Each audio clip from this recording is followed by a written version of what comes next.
My man Terry Crews found himself in hot water after several of his tweets about the Black Lives Matter movement went viral. Yeah, I don't know what the hell Terry Crews be talking about. The tweets read in part, defeating white supremacy without white people creates black supremacy. And we must ensure that Black Lives Matter doesn't morph into hashtag Black Lives Better. His words have many in the black community shaking their heads.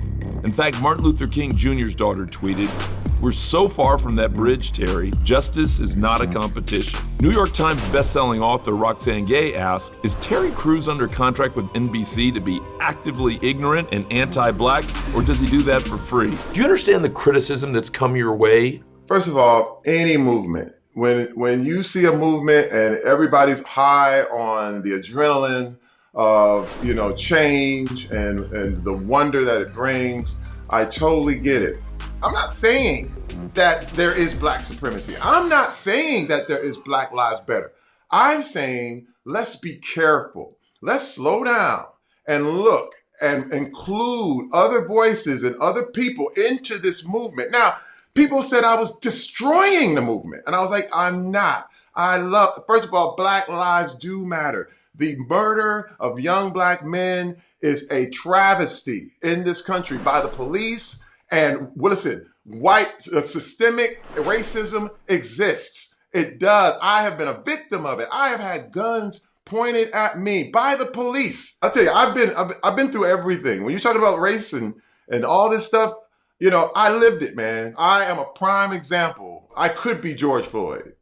That's just the truth. And this is another thing. I'm being called, just because bringing it up, being called different names like Uncle Tom and Klum, which is a horrible, horrible name.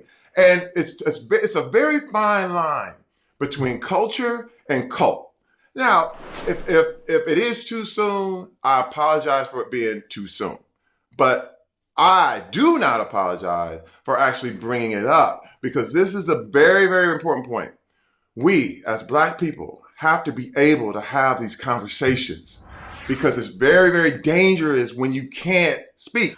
I hear you, but I think I got to disagree with you respectfully, because I think that although you and I both want to get to the same place, honestly, I think we're kind of far away from there. And so until we've got a majority black Senate, a majority of the Fortune 400 with black CEOs, a majority black police departments, I think it's tough to have the kind of conversation that you're having. I think you're putting the cart before the horse. I understand. And when I saw people like Dr. King's daughter, I don't know if you saw the tweet from Dr. King's daughter, Bernice King. I did. To me, I felt like she did have a good heart, Terry, if I'm honest. She didn't feel like someone who was being dogmatic. She felt like she was speaking for a lot of us who said, we like him, we even love him, but we're disappointed to hear him saying that. And I agree with Ms. King. I totally did. She said, hey, that's a bridge far, far away. But what I want to say, Carlos, is that the day before, they were telling me it was impossible. And when I brought up black supremacy, that was actually an MLK quote, sir. If he felt it was deemed necessary to warn people about black supremacy in 1960, I agreed with him. I agreed with Bernice King's father.